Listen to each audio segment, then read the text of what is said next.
So I'd like to welcome everyone to IPM's weekly virtual forum, where we take the opportunity each Friday at noon Eastern Time in the United States to hear directly from our staff, board members, project partners, and friends about their work and how the current pandemic is impacting that. And today we're really pleased to have Victoria Jiménez as our speaker. Vicky, as we call her, is relatively new to the IPM staff. She started in the autumn and has done remarkably well and was recently promoted to the position of Immersion Experience Coordinator, which in some ways is an oxymoron because our traditional Immersion Experience program, as you can imagine, is on hold right now with folks unwilling to travel internationally. But we're in the process of developing a virtual Immersion Experience program and some other ancillary programming that Vicky will be able to talk to us about. And she's also going to share her experience from being in Colombia earlier this year with a delegation from the College of the Holy Cross in Massachusetts, and also talk about our plans still for the upcoming 40th anniversary of the 4 church women who were martyred in El Salvador in December of 1980. So without further ado, I'd like to turn it over to Vicky. She will be screen sharing some of her presentation, and this is also being broadcast now on Facebook Live. So that's in perpetuity. So if you need to do something and you need to stop your video feed, that's fine. You can listen along, and certainly please continue to mute yourselves until we get to the question and answer session of this program in about 20 minutes. Okay, thank you, Vicky. Thank you, Joe, for the introduction. Well, hello, everyone. My name is Victoria Jiménez. Just like Joe said, I'm known as Vicky. That's it, Vicky. Recently, like Joe was saying, I have become the Immersion Experience Program Coordinator. So it's a really exciting adventure that I'm happy to take. Well, today I'm going to share a little bit about the Immersion Experience Program, a little bit about what immersions look like, what immersions have in common. Just like Joe said, a little bit of what the immersion, the El Salvador immersion for the commemoration of the Women Matters would look like, and a little bit about our situation with immersion experiences and the COVID-19. So let's begin. I'm going to share my screen. Okay, let me check. Oh, I don't know if Ilse, you can let me share the screen, please.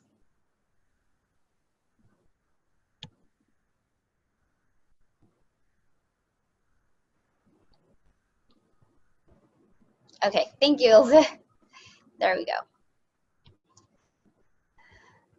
So, first of all, I would like to start sharing a little bit about what an immersion experience is.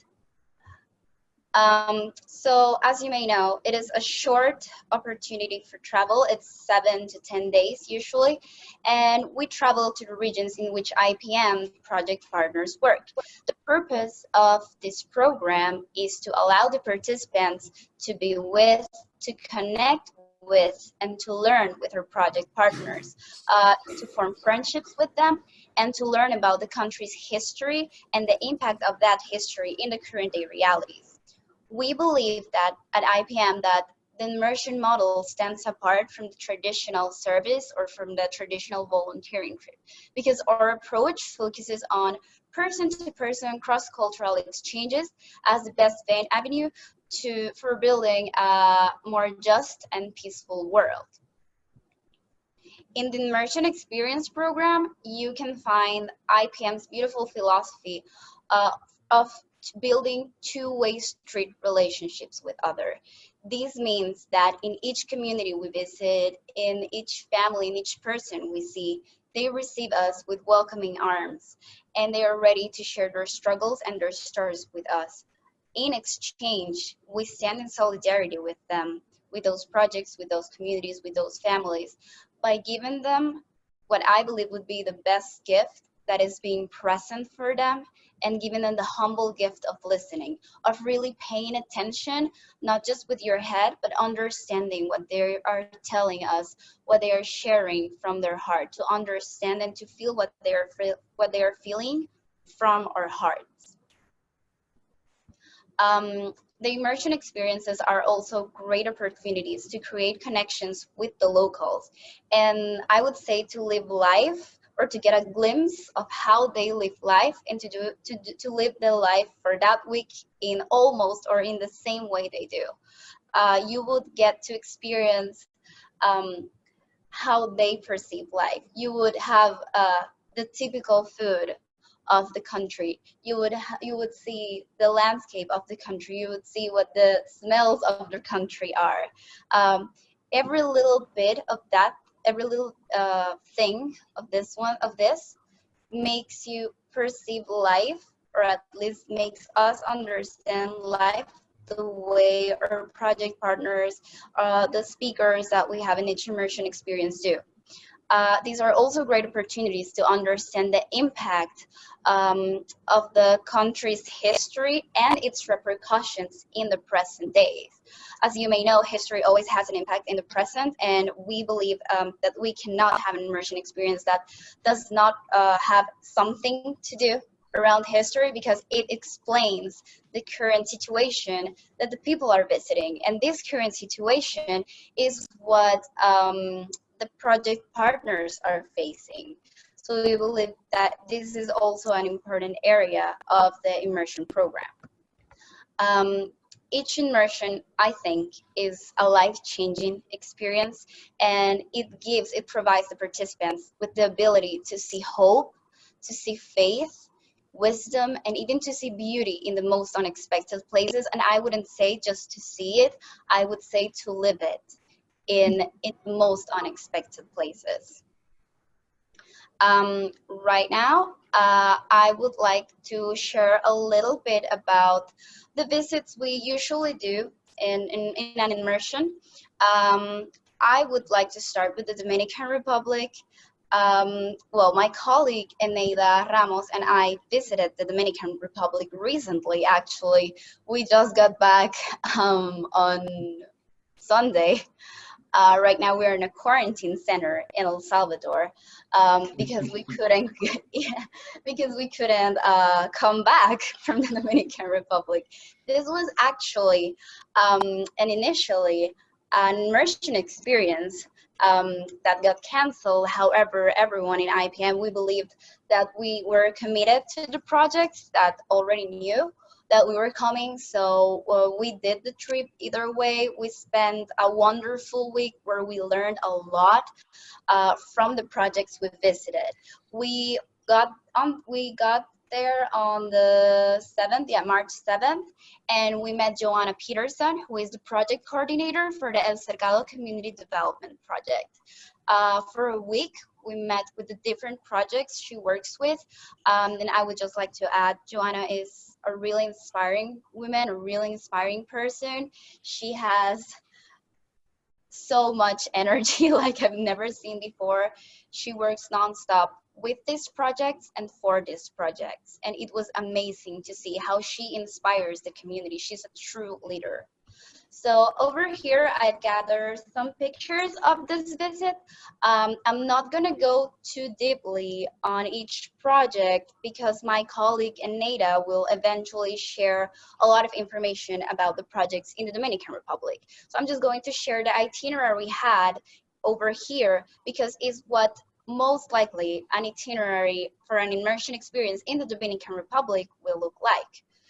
So the first day there, we were in El Cercado community. Is this picture actually? We were really honored to be a part of a meeting and a gathering of the social ministry of the local church, and we got to see the organization and the planning that everyone you see there is actually a community leader, and we were amazed to see the level of organization these people have. They have teams of agriculture, they have teams of education, they have teams of health and even attention to the elderly.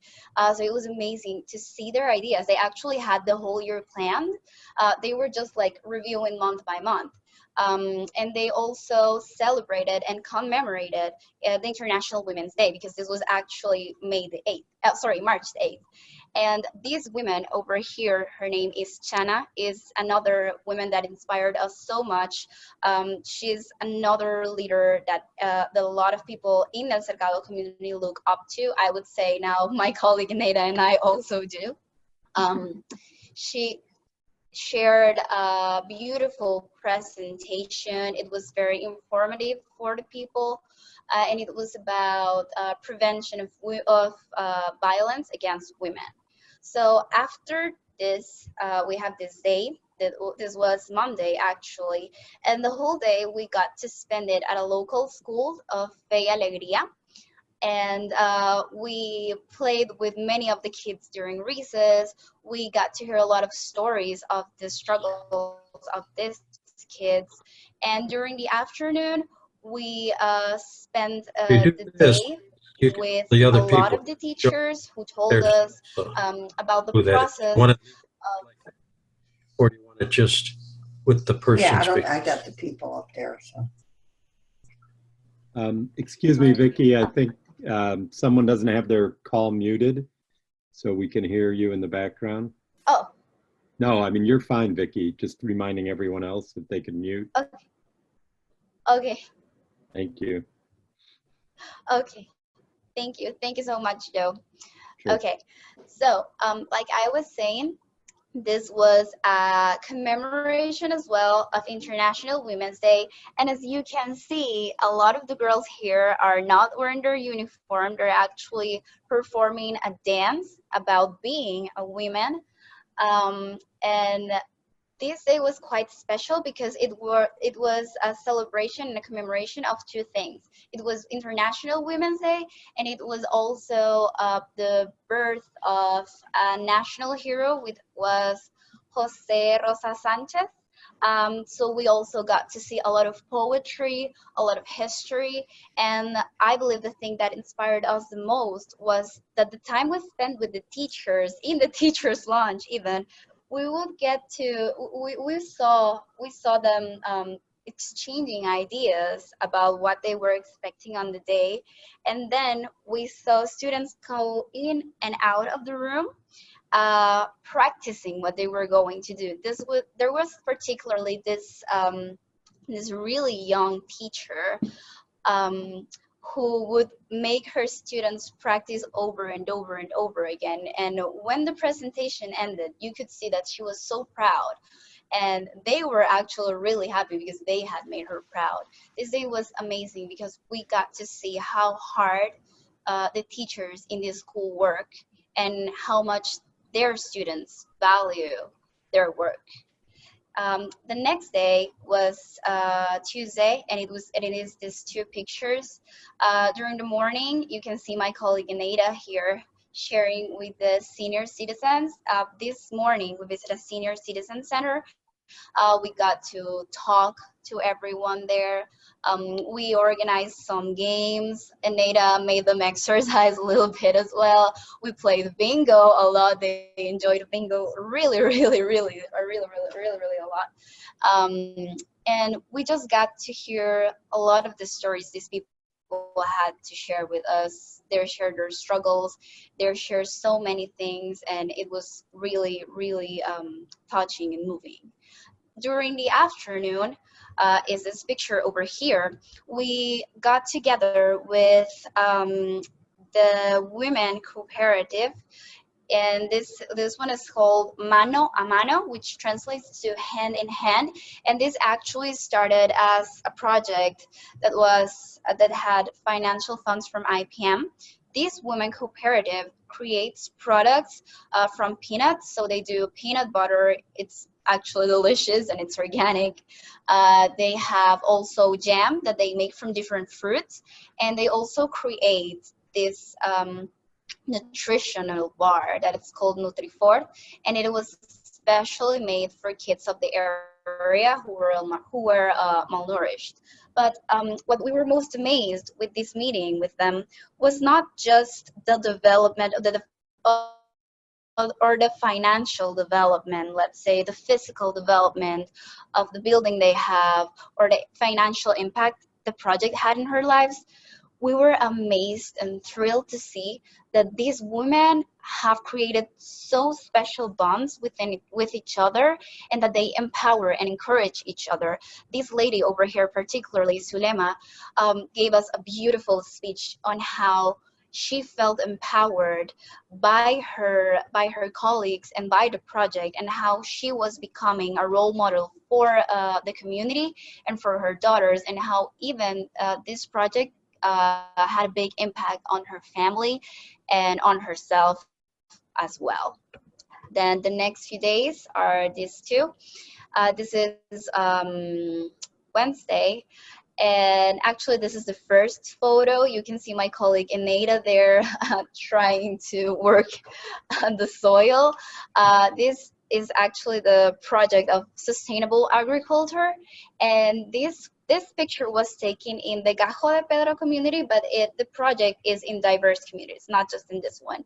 And Chana, the lady I was talking to you about earlier, is actually one of the main leaders of this project. She studied agriculture, so she knows a lot. She was really kind to teach us many things that we didn't know. We got to plant even seeds in this home garden, and she told us about how this project was also empowering the communities, and mainly the families, because first it gave them a more balanced diet, and secondly because they gained food sovereignty with this project. Then during the afternoon, we also learned a little bit about the savings and loanings group. I think you can see the little metal box over here. This is a little box. Well, I say little, but it's actually quite big. This is a box that each group has. The thing with these groups is that they had supervisors, let's say, but the ones who make the rules, the ones that apply the rules, are the people from the community. And these groups are not just for adults, they are for children as well, who have their own rules. They are for youth. They are sometimes specifically also for the elderly, or they are divided by women, by the whole community. So it's really amazing because it makes the whole community aware of their finances. It makes them aware of how can they spend their money in a better way. And I would say this was also real inspiring, because we got to see that this made each family, each person, and therefore each community really empowered.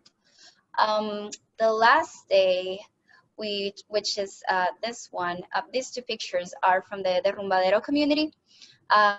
We got to see some local facilities during the morning. Joanna actually even took us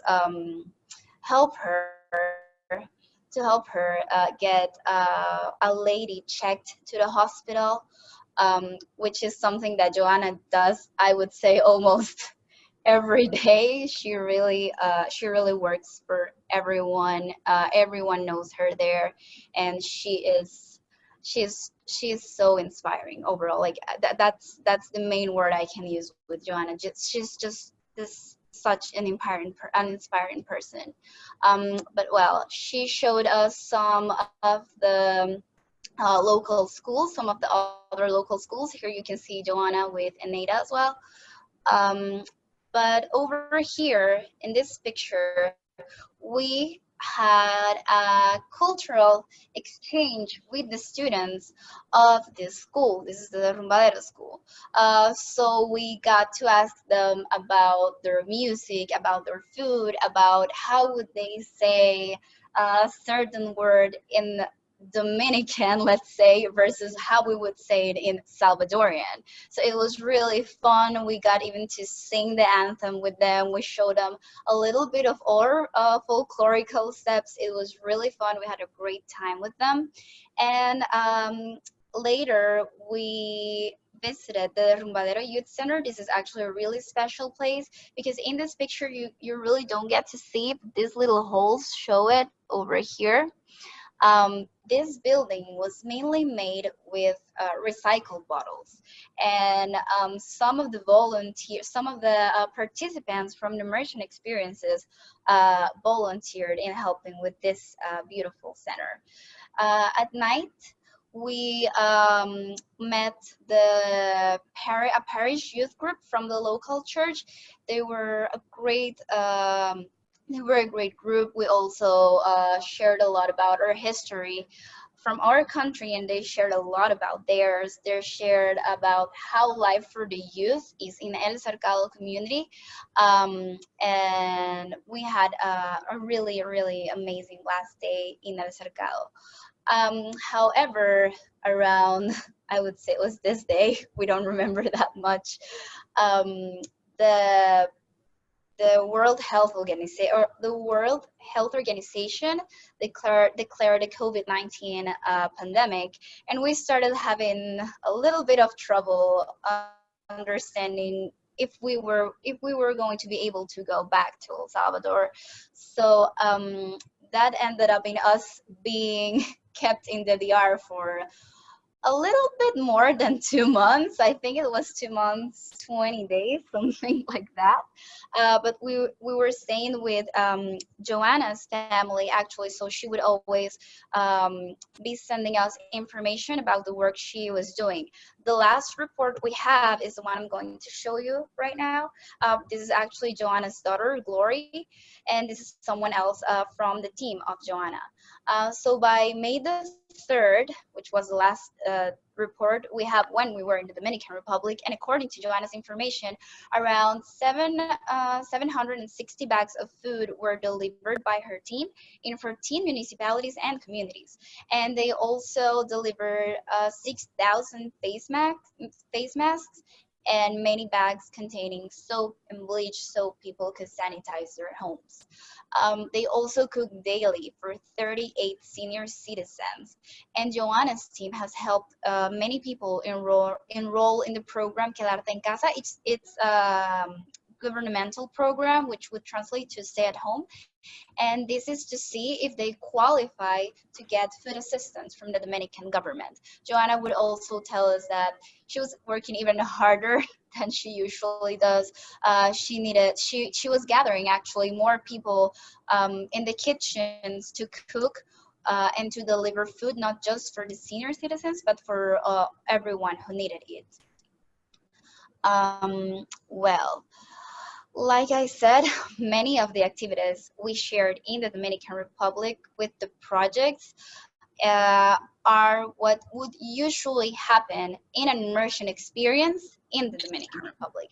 But now I would like to share with you a little bit about the Holy Cross immersion experience that happened early this year in January.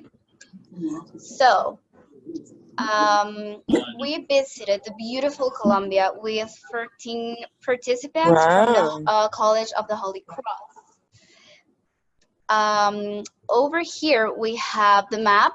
We visited 2 states, let's say. Over here in Colombia we call them departments. So we visited the department of Cundinamarca, and over here we visited the capital district, which is Bogota, and the municipalities of Zipaquirá and Soacha. And in the department of Tolima, which is the one right here, we visited both 2 municipalities, which are Ibagué, where our project partners work, and Planadas.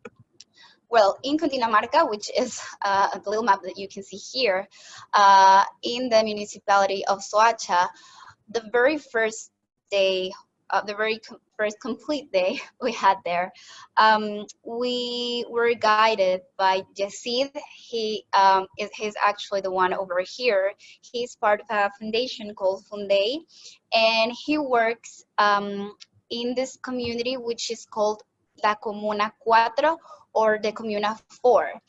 We visited 3 projects. One was the baking project, the other one was a sewing workshop, and both are women projects. I would also like to add that for this community in particular, they received a lot of Venezuelan migrants that come from Colombia. And in the sewing project, in the sewing workshop especially, it implied an income and some kind of integration to the community for the Venezuelan people. So it was really amazing to see that. And we also, over here, we are walking up to the Children's Center. You see, it was a really nice guide for us. He talked about how his foundation helps all of these projects, and we really got to see that people over here live in really impoverished conditions, and how these projects were changing their lives because it meant an income. But for example, with the sewing workshop, this did not just meant an income for women, but it also meant social change, because this way the children of these families would have an adult with them at all times, and the income that the women received would prevent the kids to, let's put it in nice words, to get out of trouble and get out of the business of dealing with drugs. So this was really changing from the community in very different ways. On the same day, we visited Metrocable and we visited the Monserrate Hill. The Metrocable is this huge cable car that crosses many communities, and this was actually done because the Metrocable goes up to a hill, so everyone that lived there would have to go downtown, let's say, and take around 2 or 3 buses every day just to get from home to work and vice versa. And I think they told us it would take around an hour and 45 minutes minimum. So this was not helping their quality of life as well, because they were spending not just a lot of time at work, but a lot of time traveling from work and to work. So they created the Metrocable to help these people. This actually just takes around half an hour to go from the furthest point to the station, and it improved their quality of lives, because they would not spend around 2 hours traveling from their homes to work and vice versa. And you see also shared that this area that you will see over here was what they call a strategic corridor.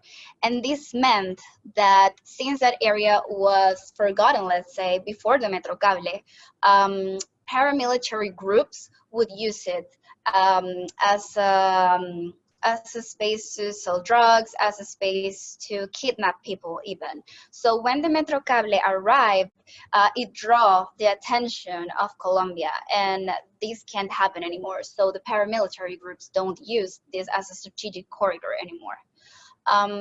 Then we visited the Monserrate Hill. It's a beautiful and spiritual place. I noticed that many of the participants would take their time to visit the church. I use this image because it's actually what we saw. These are actually late Christmas decorations that were still on in January, and the place looks just beautiful. So many of the participants had their own separate time to stay in the church or to explore around. The next day, we visited Zipaquirá, which is these 2 pictures. It's this one is the Guatavita Lagoon, and this one is the Salt Cathedral. For the Guatavita Lagoon, we felt it was such a incredible experience. This, I don't know if many of you know this, but this is actually the lagoon that started the legend of El Dorado.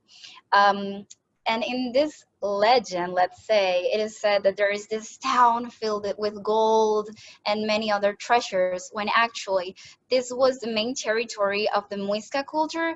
It was for two tribes, the Sipas and the Siques, and the El Dorado legend comes from a ritual they would do. It was a ritual for both fertility and to select their next chief. So they would cover the boy, because it was a boy back then, the boy that was going to become the chief, they would cover them in dust, and the boy would go inside of the lagoon.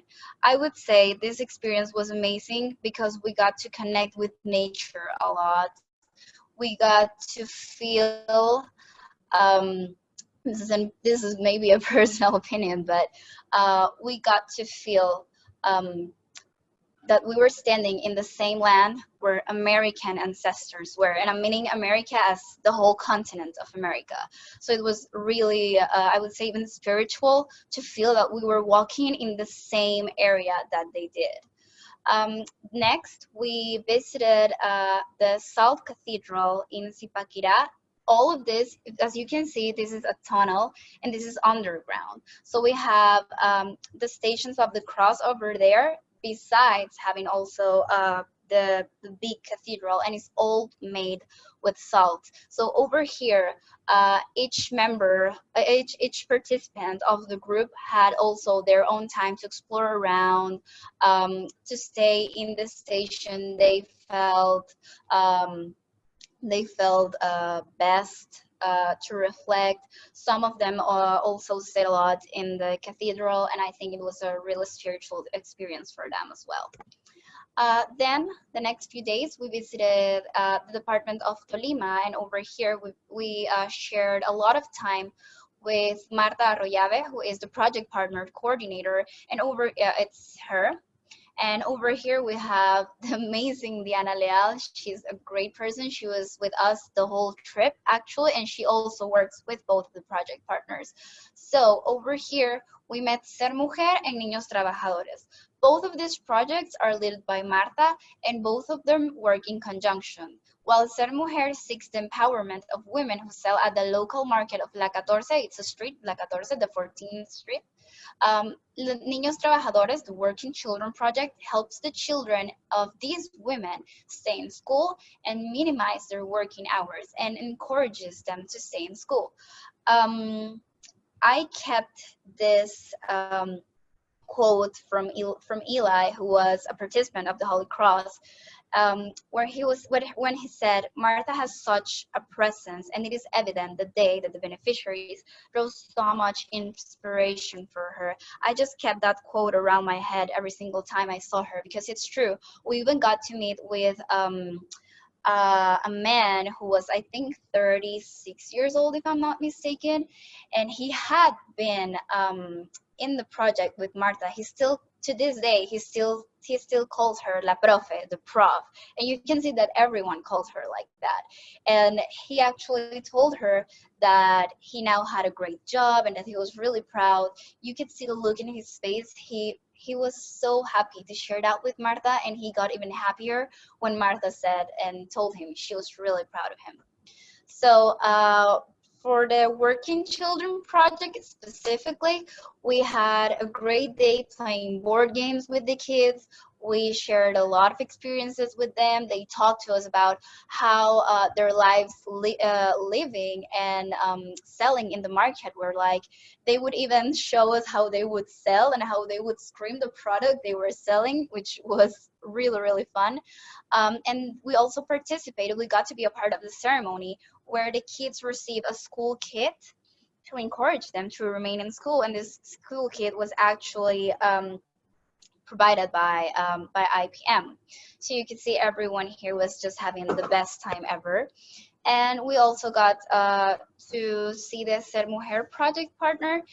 They shared their experience about the impact of the project in their lives and in their families as well.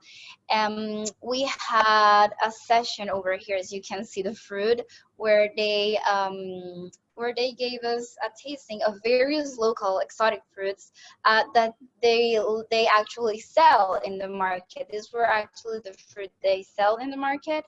And the leaders of the project gave us a tour around the city of Ibagué. Next, in Tolima, we visited the beautiful Planadas.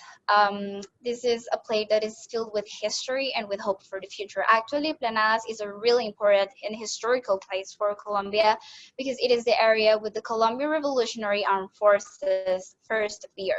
Nowadays, Planadas is a synonym of transformation, of peace, of hope, and I would even say coffee. Coffee means peace for them. This was actually what some of them said. The group was received by Juan Galdames, which is him. He's a local historian that talked about the armed conflict in Colombia and how the peace process is being developed.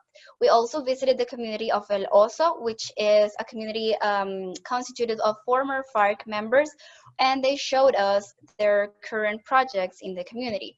We visited the wood workshop with some of the where some of the participants got to purchase products.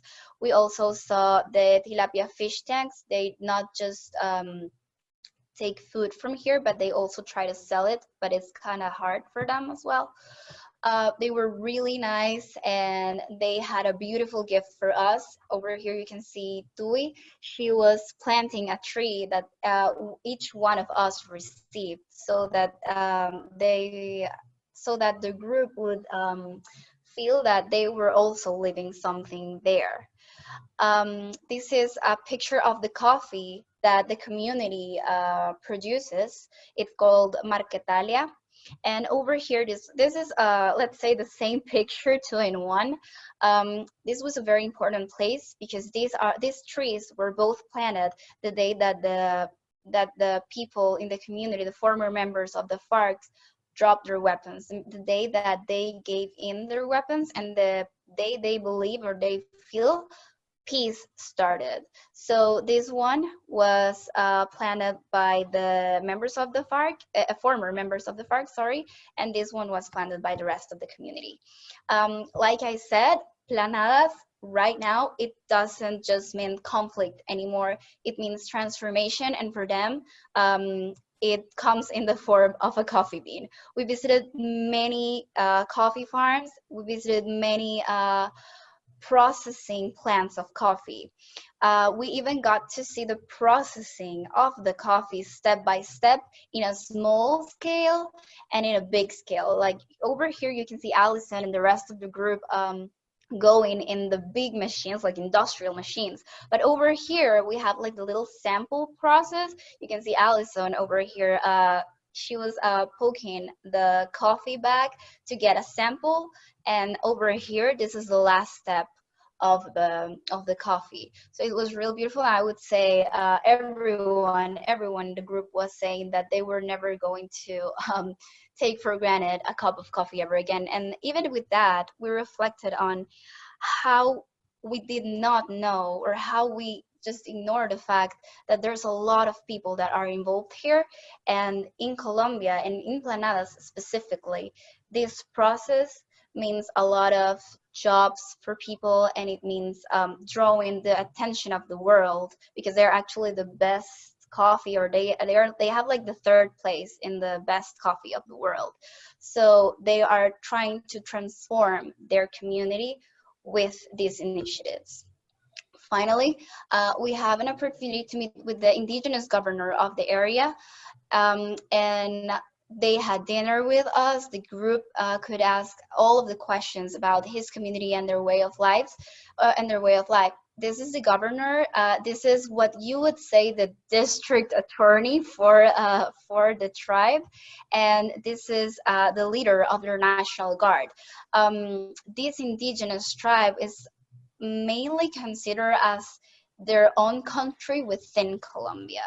So they're their own sovereign territory, and the government in Colombia cannot attack them. Here we have some crafts that they sell as well, and that the group got to purchase. And I would like to finish the Colombia part of this exposition just by showing you these beautiful pictures, because I think these two represent beautifully IPM's philosophy of walking in solidarity. You cannot even tell over there who is Colombian or who isn't. And over here, I would say it's what immersion experiences do. This is Eli, this is Diana, she's from Colombia, he's from the United States. This is Perla, she's also from the United States. And they just had this great connection with the participants, with the members of the project partner. She's one of the leaders of Ser Mujer. Her name is Luzari. And you could just see that they really got to bond so well. And I think that's the beautiful part about each immersion experience, that you really get to see that we're all together on earth. It doesn't matter where you come from. We're all brothers and sisters, and we can always connect and walk in solidarity with each other. I would now like to speak a little bit about the Salvador immersion experience, the one that we usually have by November, ends of November, beginning of December. So as you now have seen, each immersion experience program is unique, and yet all of IPM's immersion programs share the goal of giving the participants the chance to live life the same way the locals do, and to understand the impact of the past in the present times.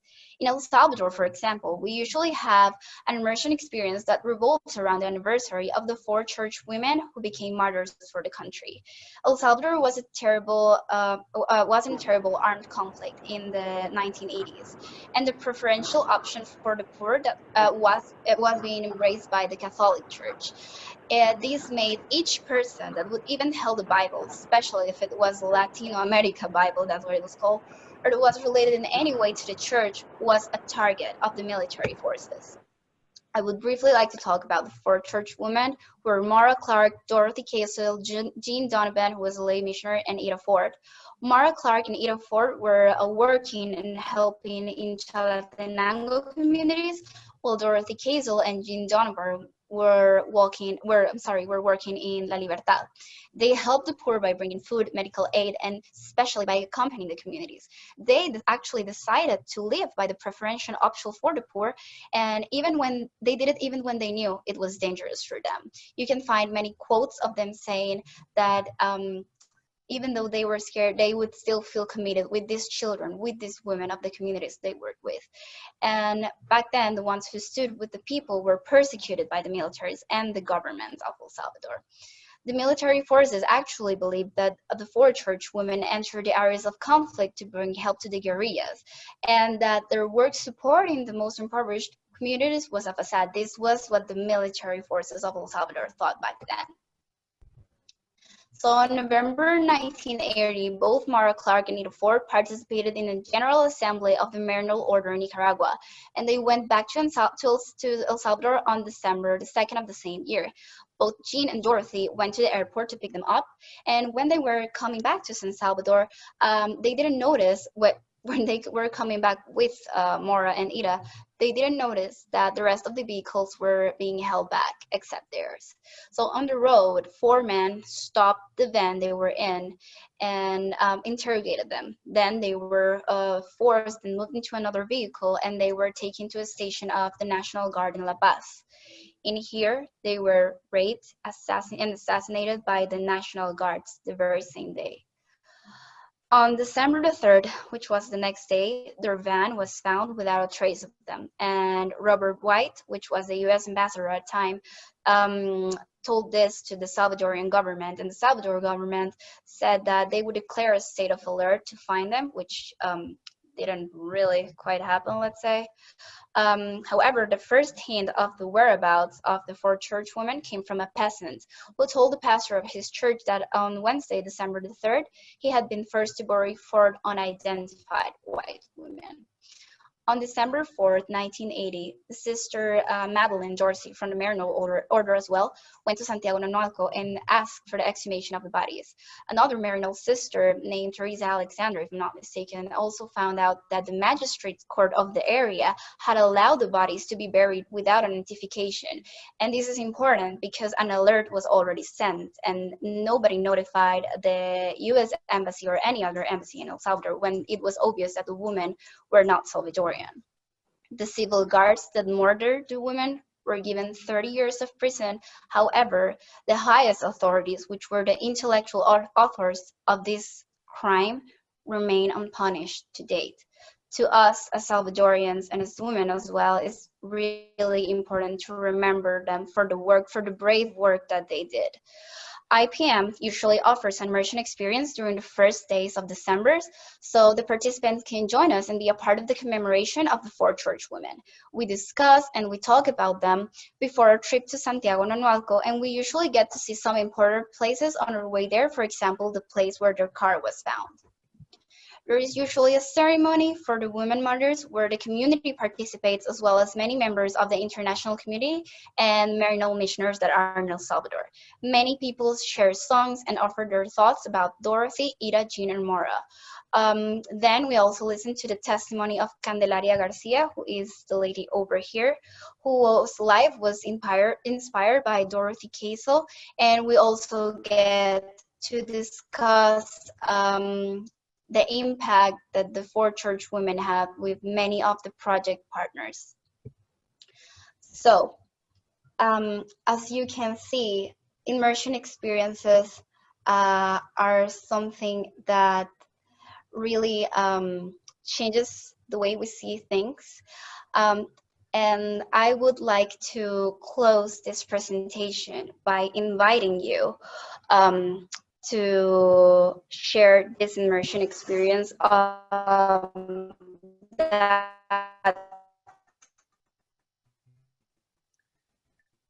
Vicky, I think you're freezing. I don't know if you can hear me. Commemorate the 40th anniversary of.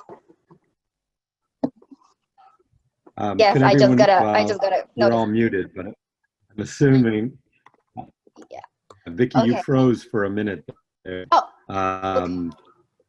Can you just repeat what you were saying at the end quickly?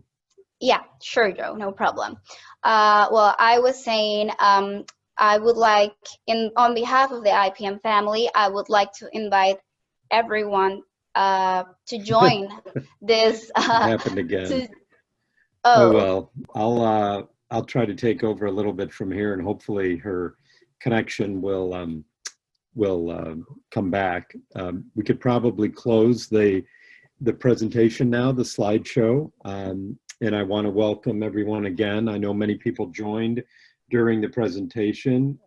We're really thrilled, as you can imagine, to have Vicky as a member of the IPM team now, working out of the office in San Salvador. At least she will be once she's out of quarantine.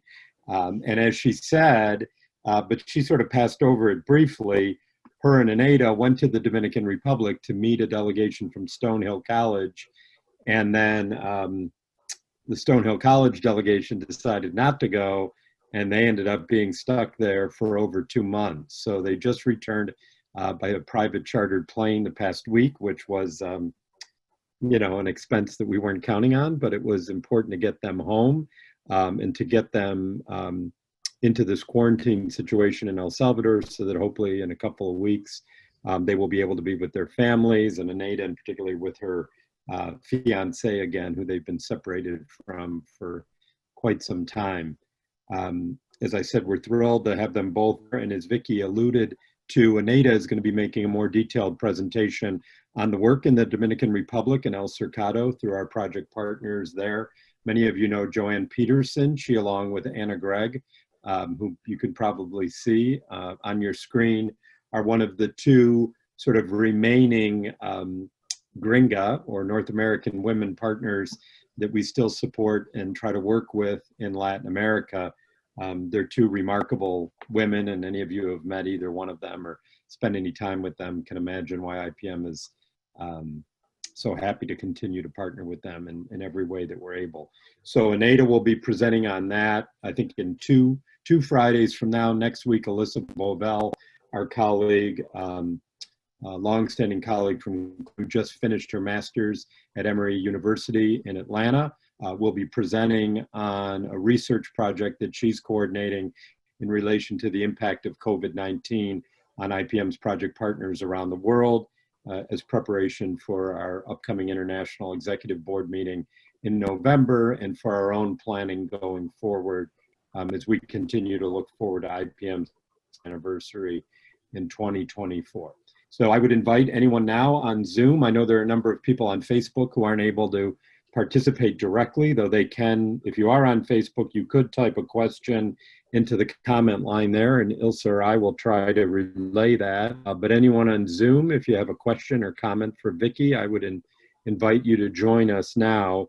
I will tell you that we had some really terrible news this morning that Rosita Carranza, who probably many of you have met over the years, who is the sister of Maria Julia, one of the founders of what is now known as Aca Mujerza in Zaragoza, passed away in the last 24 hours. She was one of the original group of women that traveled with Sonia Diaz, Case Western Reserve MSAS graduate, Julieta and myself, to Nicaragua years ago to see if they could replicate the work that was happening with Mujer en Comunidad. And I saw Maria Felix was on the call earlier from that project in San Francisco Libre, Nicaragua. Rosita was part of the initial group that traveled there to bring that project model of women working together in a cooperative environment to create a cooperative that would income generate for their community. That was almost 20 years ago. And she was a breast cancer survivor and had beaten cancer back, unfortunately. Went into hospice care, I guess is the best way to translate it, on Wednesday and passed away. So quite a few of us are going to have to get off this call right on time, because there's going to be a Facebook memorial for her from the church in Zaragoza at 11:30 Salvadoran time, which is 1:30 our time. And that, I think you'll be able to access that on Julieta's page. I'm not sure Adela's on this call, if there's a way that we're going to be able to share that on IPM's page. But you know, please keep her family in your thoughts and prayers. Rosita is, I guess you would call her the, well, she's like the aunt-in-law of Fatima Pacas, who is on our staff to this day. So really a tragic situation. So in any case, we'll, some of us will be jumping off right after 1 o'clock, but I'd like to open it up now for anyone who has any questions or comments for Vicky.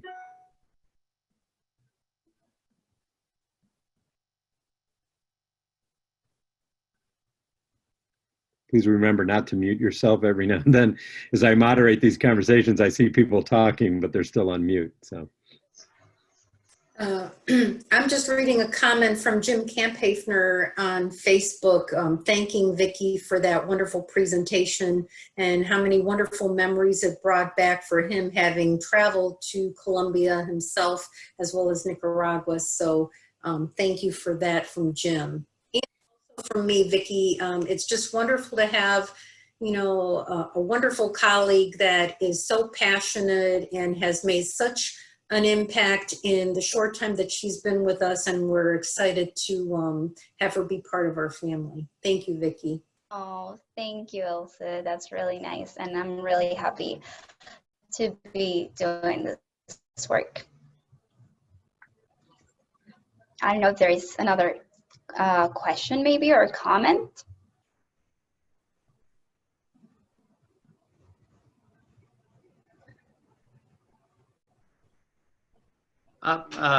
Vicky, it says I'm Sarah McCann, but that's my wife.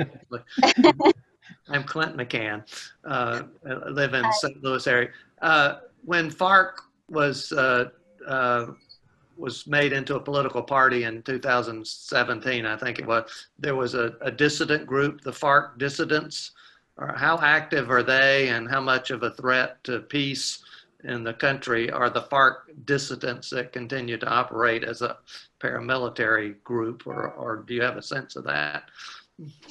Yeah, of course. Thank you for the question. That's actually a very good question. Well, actually, the peace process started a few years ago. From what we understood and from what we saw, particularly in this community, the former members of the FARC, even though I would say most of them, even though most of them have gave in weapons and have gave in fighting, have not found, the government has actually not found a proper way to integrate them back to society. And actually, Diana, who knows a lot about political history in her country, told me that what she saw is that back when the conflict was still on, many people, including the government, would blame many of the structural problems on the FARC. But right now, what is happening is that they have been demobilized, I think it's the proper word, and this problems are still rising and even higher than before. So they don't have any other target to put them into, let's say. So a lot of people are protesting against that. And right now what's happening in Colombia is that a lot of social leaders and even indigenous leaders are being murdered for that. Yeah, thank you. Thank you. I don't know if there is any other question. I see that Maria Felix tienes una pregunta. Usted. Maria Felix is on from Nicaragua, and I know that she might have a question, but it would be in Spanish. She also, we should share our condolences, also just recently lost her brother who passed away last week in a very tragic situation. Vicky, maybe you could just ask her quickly in Spanish, since obviously yours is so much better than mine, and express our condolences. Hola María Félix, ¿tiene alguna pregunta?